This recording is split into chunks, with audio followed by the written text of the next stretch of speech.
Here's a short video about one thing I wish I knew before I moved to Ghana. What I wish I knew before I moved to Ghana was how the rainy season in Ghana is. I had checked, done a lot of research, talked to a lot of people. No one ever told me about what rainy season in Ghana is like. And I came to Ghana at the end of May. Had I known, I would not have come at that time.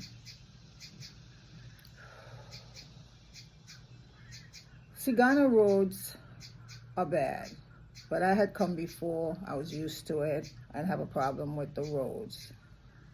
But when it's raining, that red dirt turns into mud.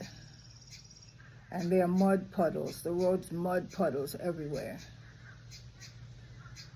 And because of the road extension that's being done, a lot of drivers, from my experience, they make back roads in order to get around the construction.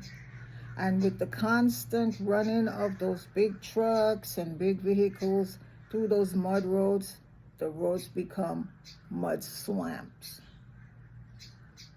Although I don't mind the rough roads because I understand the end game, the thing that was really trying for me is the amount of time it took to navigate the roads from one place to the other. So here's what happened.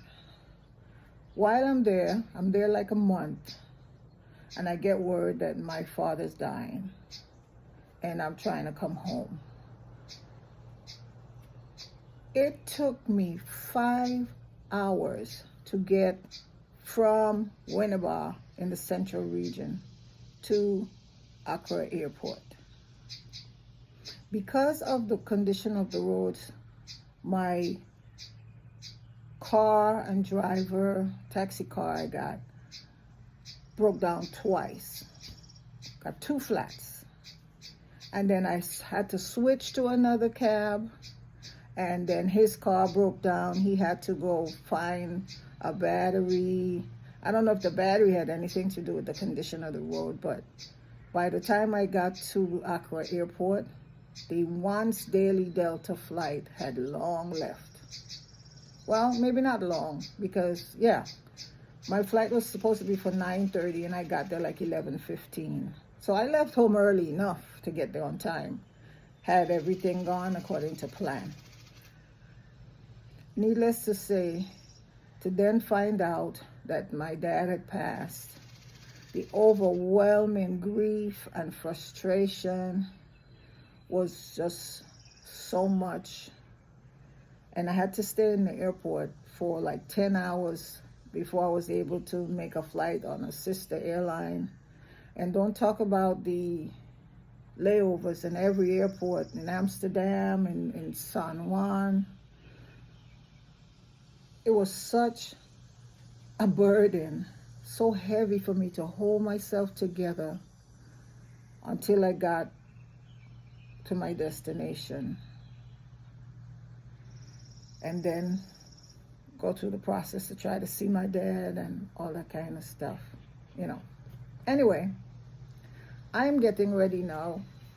My dad has been buried a few days now. And I'm getting myself ready to go back to Accra. While I was at the funeral, during the repast when people were socializing and so forth, a lot of people came up to me and asked me, so tell me about Ghana. Tell me about Ghana. How was Ghana? And I'm thinking of coming. I'm thinking of visiting. And I told every last one of them, do not come between the end of May to the end of July. Do not come to Ghana during the rainy season. I wish somebody had told me that. Hindsight being 2020, I would have been here when my dad got sick and I would not have had to do the traveling because I would have come later. But anyway, those of you who don't know that and those of you who talk to people about coming to Ghana, please advise them not to come during the rainy season. Now, I'm hoping that by the time the roads are done, hopefully in another year or two, that will not be a problem with the flooding and the bad muddy roads. But I just wanted to share that. That's the one regret I have, is that I came to Ghana during the rainy season. I just wanted to share this.